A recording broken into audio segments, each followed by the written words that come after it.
مولاي صل وسلم دائما أبدا على حبيبك خير الخلق كلهم بالعالمين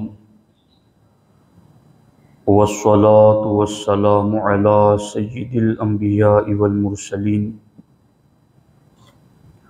وعلى آله وأصحابه أجمعين أما بعد فأعوذ بالله من الشيطان الرجيم بسم الله الرحمن الرحيم إن الذين آمنوا وعملوا الصالحات سيجعل لهم الرحمن ودا صدق الله العلي العظيم وصدق رسوله النبي الأمين المختار الكريم الرؤوف الرحيم۔ انتہائی احترام و عقیدت کے ساتھ حضور سید المرسلین خاتم الانبیاء شفیع المذنبین رحمت للعالمین خاتم المعصومین راحت العاشقین صلی اللہ تعالی علیہ وآلہ واصحابہ وبارک وسلم کی بارگاہ میں اپنی غلامی کا ثبوت دیں، اور جس طریقے سے میں پڑھا ہوں میرے ساتھ مل کر حضور دل کے ساتھ بآواز بلند نذران محبت پیش کریں۔ الصلاۃ والسلام علیک یا رسول اللہ، الصلاۃ والسلام علیک یا حبیب اللہ،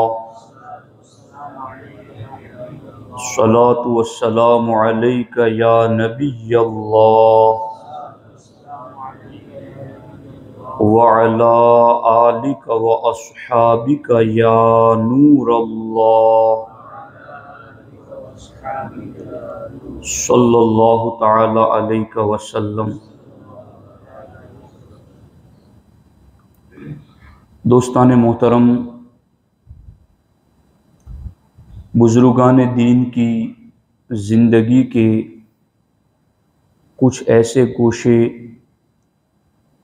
ہماری نگاہوں کے سامنے ہمیں رکھنے چاہیے کہ جو ان کی پوری زندگی کا نچوڑ ہوا کرتا ہے۔ ان کی زہد و تقوی اور پرہیزگاری سے بھرپور زندگی کن باتوں کی وجہ سے اس قدر وہ عبادتوں کی طرف مائل رہیں، اور انہوں نے اپنی نگاہوں کے سامنے کن باتوں کو رکھا جس کی وجہ سے وہ کبھی اللہ سے غافل نہ ہوئے اور ہمیشہ اللہ کی یاد کی طرف مائل رہیں۔ اس سلسلے میں سیدنا شیخ ابو بکر شبلی رضی اللہ تعالی عنہ، ان کا جو ان کی زندگی کا معمول تھا وہ میں آپ کی خدمت میں رکھنا چاہتا ہوں کہ ان کی پہلے کی زندگی اور توبہ کرنے کے بعد کی زندگی بالکل چینج اور تبدیل ہوتی ہوئی نظر آئی، اور وہ اکابر اولیاء اللہ میں آج شمار کیے جاتے ہیں۔ تو ان کی زندگی کو بدلنے والی اور زندگی کو نیکیوں اور عبادتوں پر قائم رکھنے والی وہ چیز کیا تھی؟ اس سلسلے میں کشف المحجوب شریف میں حضرت داتا گنج بخش علی حجویری رضی اللہ تعالی عنہ فرماتے ہیں شیخ ابو بکر شبلی رضی اللہ تعالیٰ عنہ کے حوالے سے کہ بعض اولیاء اللہ نے یہ کہا ہے کہ دنیا میں تین باتیں بڑی تعجب خیز ہیں، یعنی جس طریقے سے ہم یہ کہا کرتے ہیں کہ ہندوستان میں اگر عجوبہ دیکھنا ہے تو فلاں چیز کو دیکھو وہ عجوبہ ہے، تو داتا صاحب لکھتے ہیں کہ ایک ولی نے کہا ہے کہ اس دنیا کے اندر تین چیزیں تعجب خیز ہیں۔ فرماتے ان میں سب سے پہلی چیز حضرت ابو بکر شبلی کے ارشادات، ان کے فرامین، اس میں اتنی گہرائی اور اس قدر زیادہ ہدایت کا نور موجود ہیں کہ اگر تم اسے دنیا کا ایک عجوبہ سمجھنا چاہو تو سمجھ سکتے ہو۔ حضرت سیدنا ابو بکر شبلی رضی اللہ تعالیٰ عنہ کے حوالے سے داتا صاحب آگے لکھتے ہیں کہ ایک دن حضرت ابو بکر شبلی رضی اللہ تعالیٰ عنہ بازار میں نکلیں تو لوگوں نے آپ کو دیوانہ کہا، یعنی پاگل اور مجنون کہا۔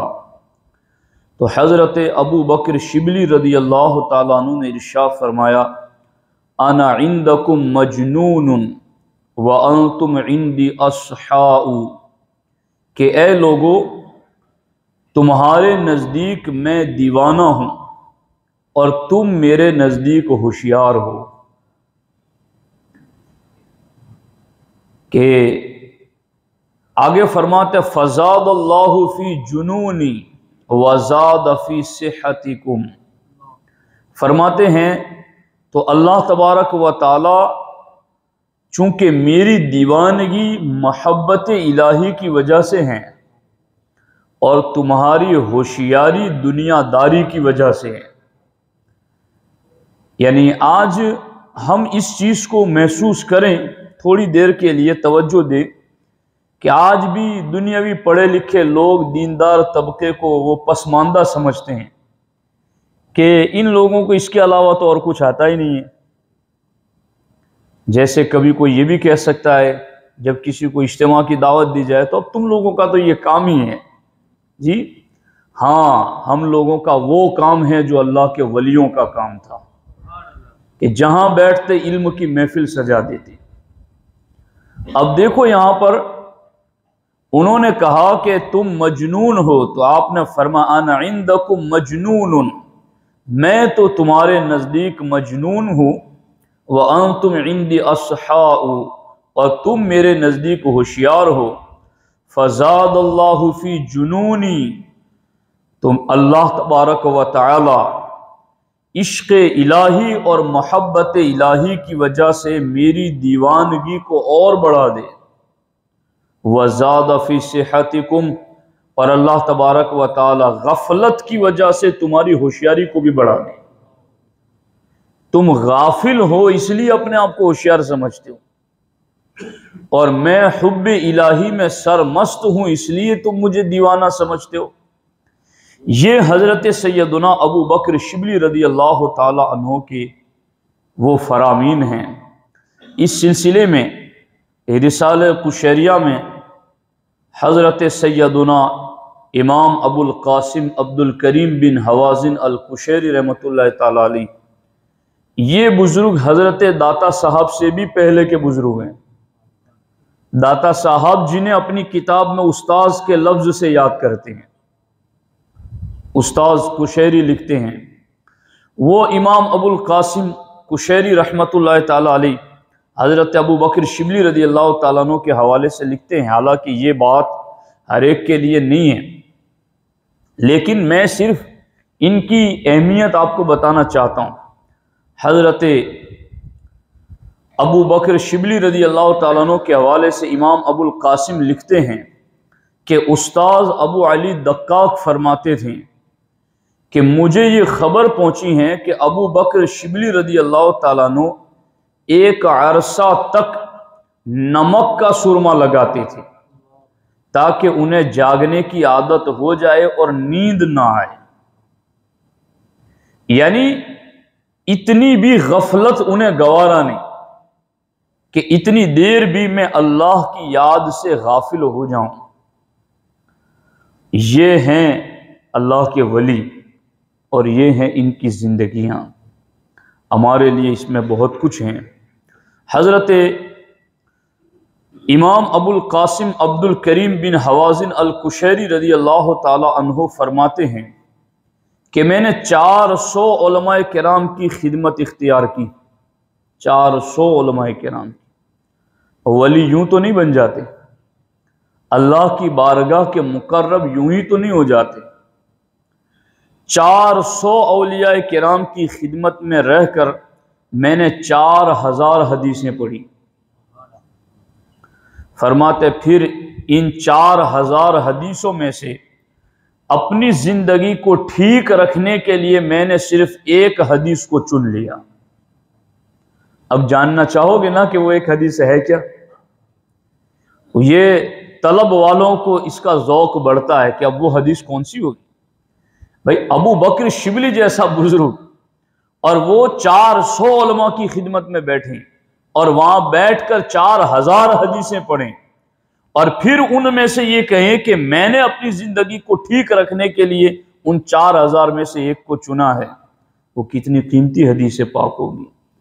آپ فرماتے ہیں اللہ کے رسول صلی اللہ علیہ وسلم نے اپنے کسی صحابی سے ارشاد فرمایا، اعمل لدنیاک بقدر مقامک فیہا۔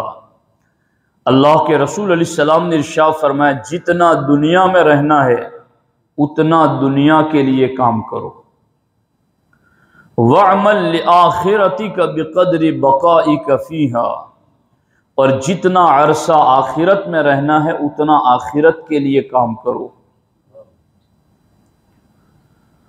وَاعْمَلْ لِلَّهِ بِقَدْرِ حَاجَتِكَ إِلَيْهِ، اور اللہ کی رضا کے لیے عبادت اتنی کر جتنی کی تجھے اس کی ضرورت ہے، وَاعْمَلْ لِلنَّارِ بِقَدْرِ صَبْرِكَ عَلَيْهَا، اور دوزخ کے لیے اتنے گناہ کر جتنے تو برداشت کر سکے۔ فرماتے ہیں میں نے بس 400 علماء کی خدمت میں بیٹھ کر جو 4000 حدیثیں یاد کی، ان میں سے صرف ایک حدیث کو میں نے چن کر نگاہوں کے سامنے رکھا تو میری پوری زندگی نیکیوں میں گزرنے لگی۔ اب اس میں غور کرنے کی ضرورت ہے اور اس میں سمجھ ادراک کی ضرورت ہے کہ بندہ اس کی طرف اپنی توجہ لے جائیں۔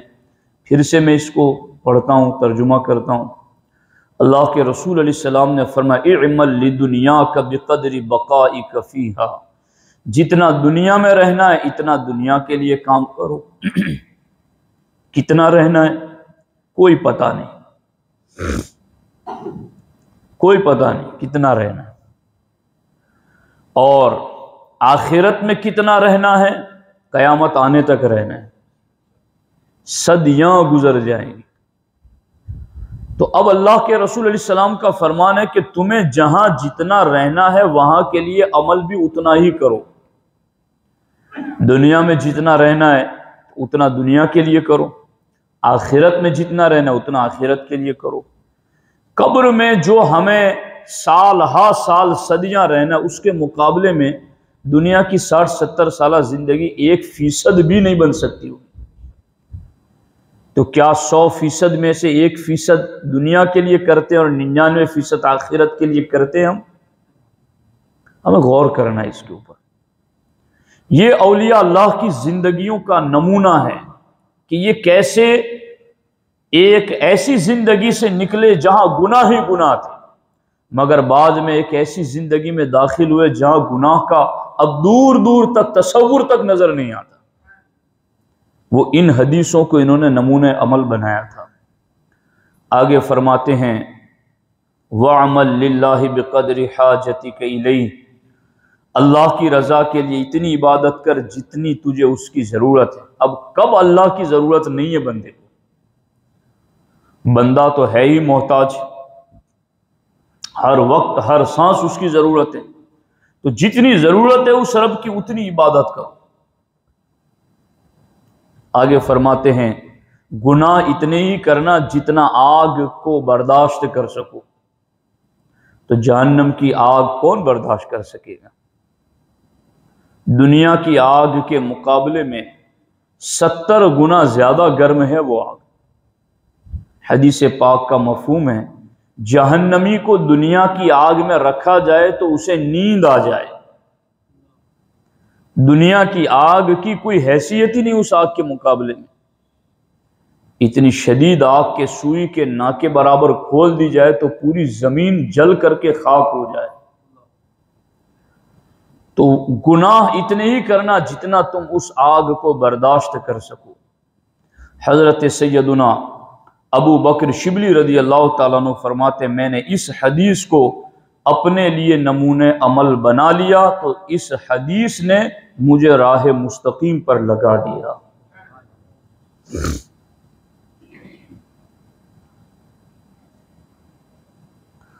اللہ اکبر۔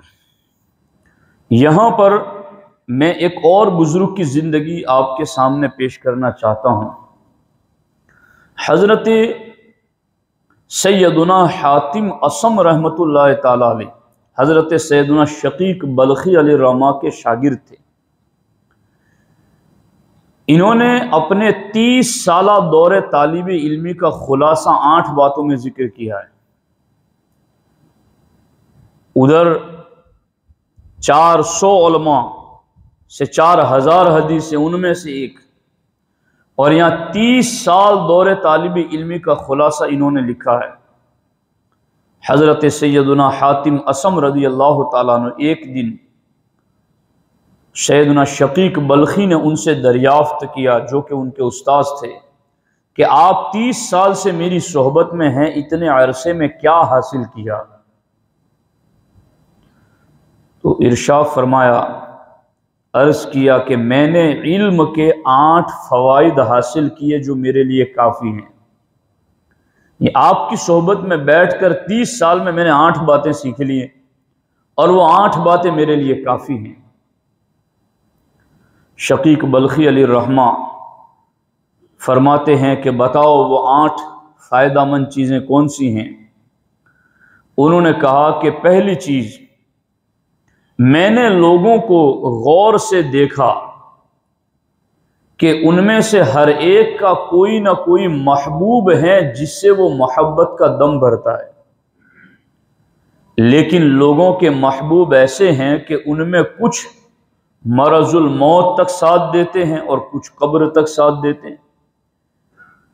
یعنی دنیا میں ہر کسی کو میں نے کسی سے پیار کرتے ہوئے دیکھا، اور ہر کسی کو کسی سے محبت کا دم بھرتے ہوئے دیکھا، مگر جو بھی جس سے پیار کرتا ہے وہ ایک نہ ایک گھڑی ساتھ چھوڑ دیتا ہے، یا تو موت آنے پر ساتھ چھوڑ دیتا ہے یا بیماریاں آنے پر ساتھ چھوڑ دیتا ہے، پھر تمام کے تمام ایک دوسرے سے جدا ہو جاتے ہیں اور تنہا قبر میں چھوڑ دیتے ہیں، اور کوئی بھی قبر میں ساتھ جانے کے لیے تیار نہیں۔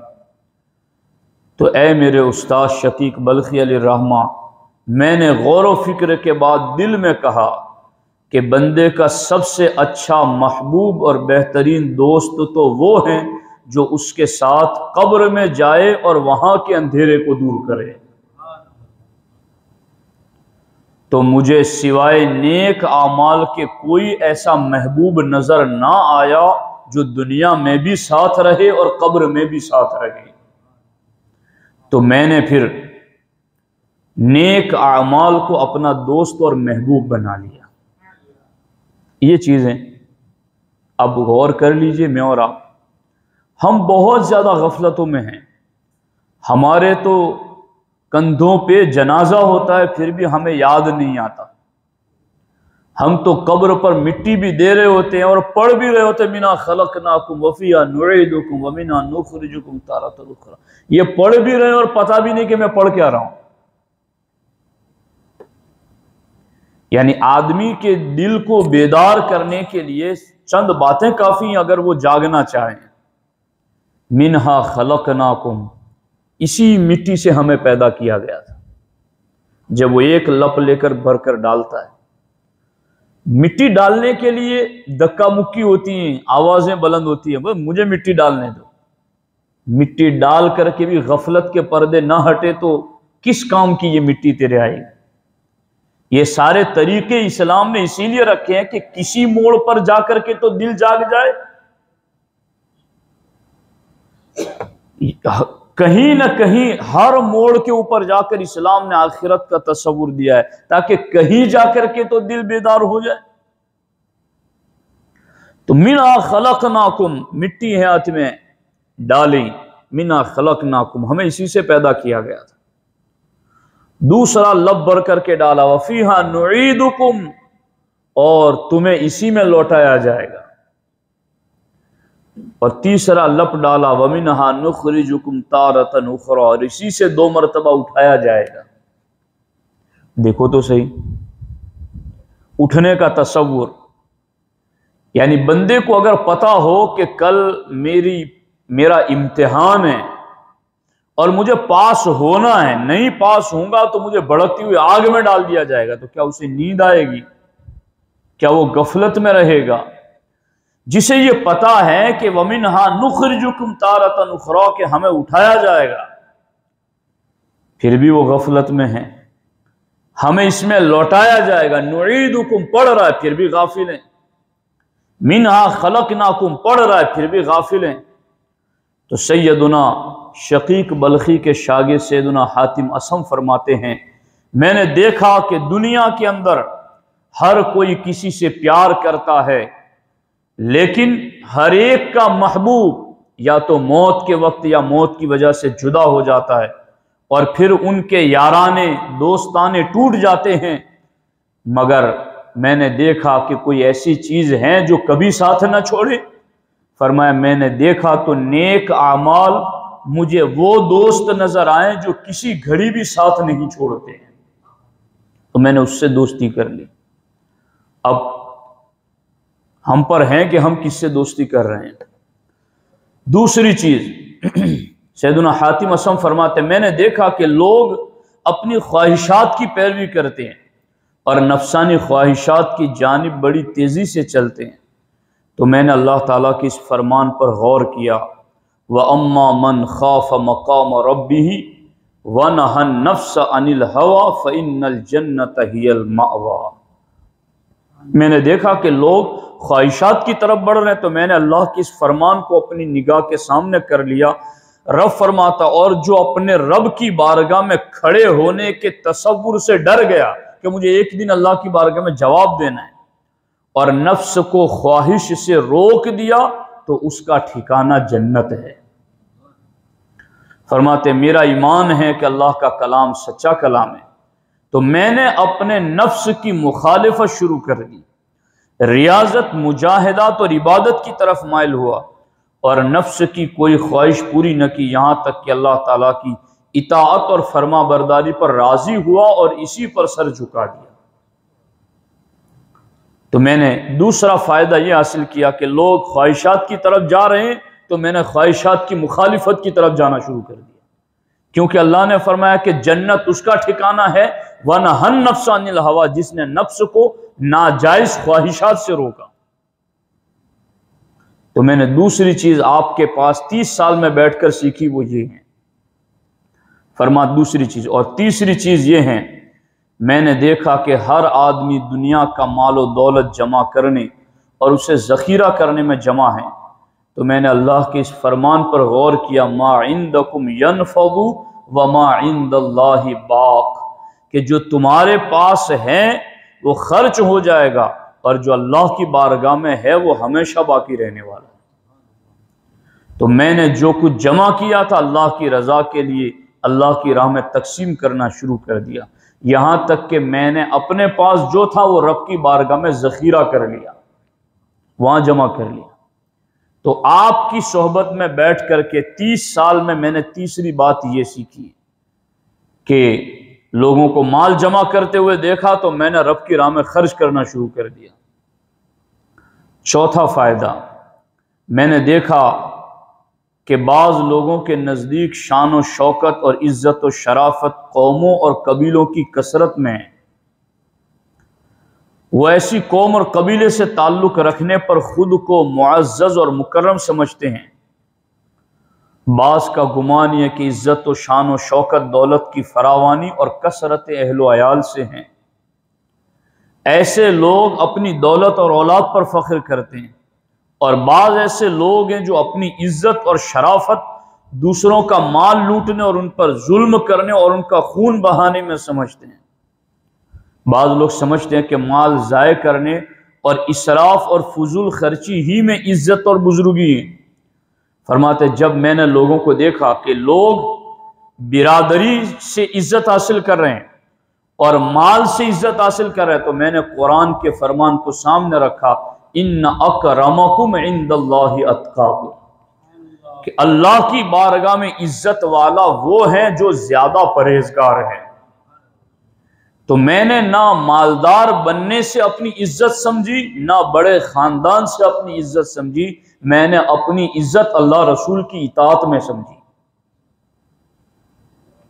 میں نے آپ کی صحبت میں بیٹھ کر 30 سال میں یہ سیکھا۔ اس سلسلے میں سیدنا شقیق بلخی رحمت اللہ تعالی علیہ آگے جو چوتھا پانچواں فائدہ ہے اس سلسلے میں آپ ارشاد فرماتے ہیں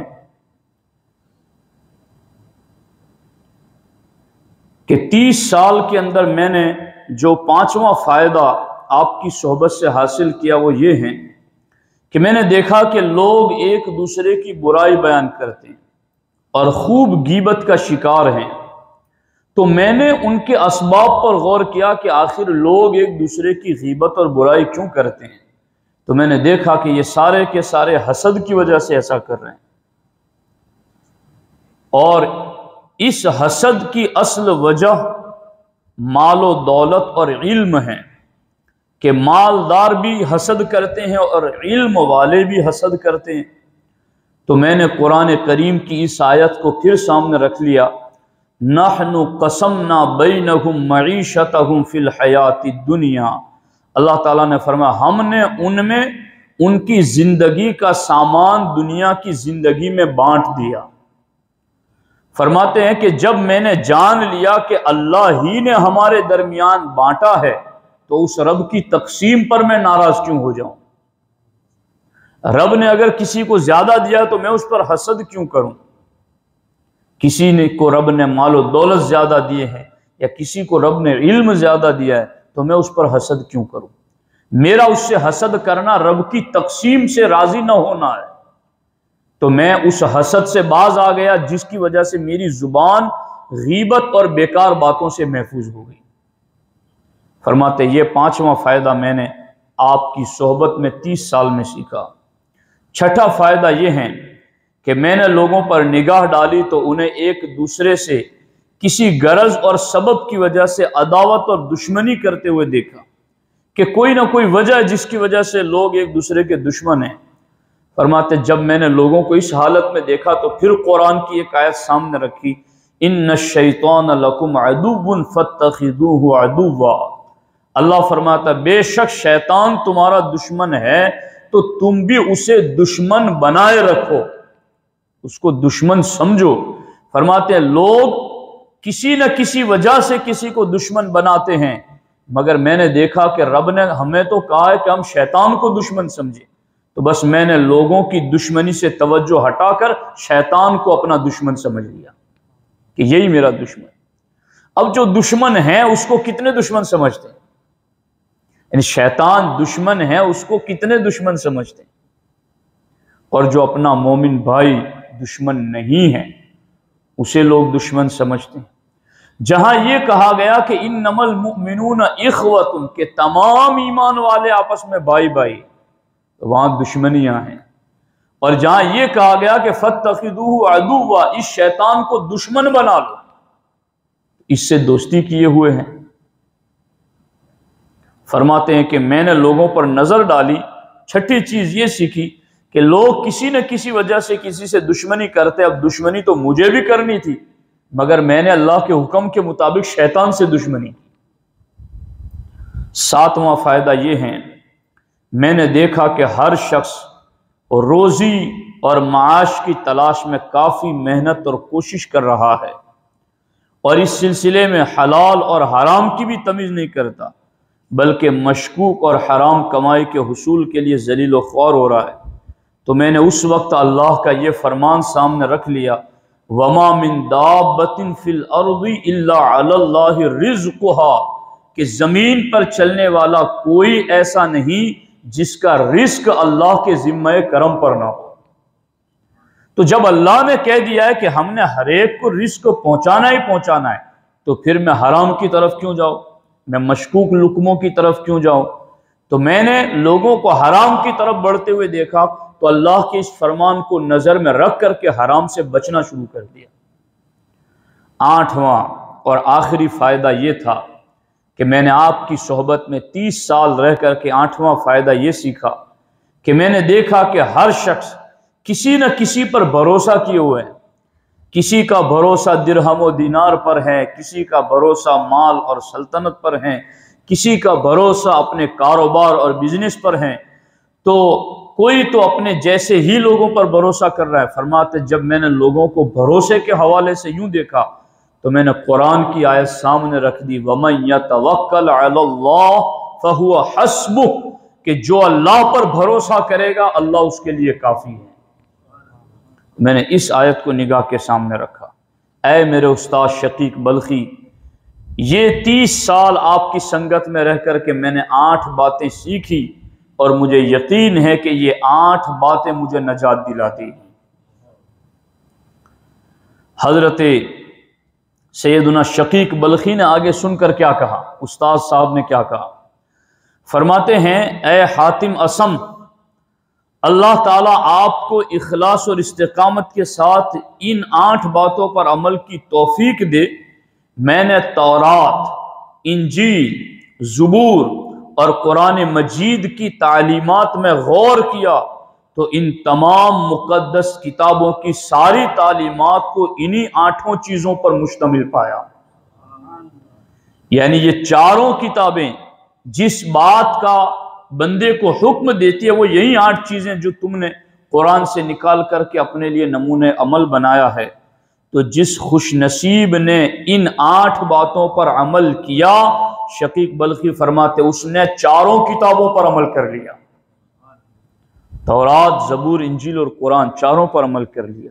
تو دوستان محترم، زندگیاں ہماری بیت رہی ہیں اور بچپن، جوانی، بڑھاپا، بہتوں پر بہت سارے قاصد قبر اور آخرت کے آ چکے ہیں.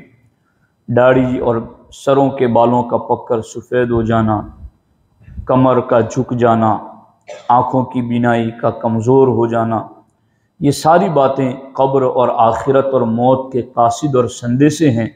ہمیں ان باتوں کو اپنی نگاہ کے سامنے رکھنا چاہیے.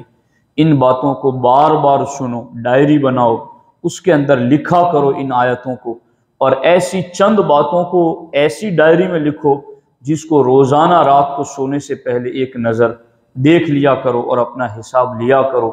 آج جو حساب لیتا رہے گا انشاءاللہ کل اس کا حساب آسانی کے ساتھ ادا ہو جائے گا.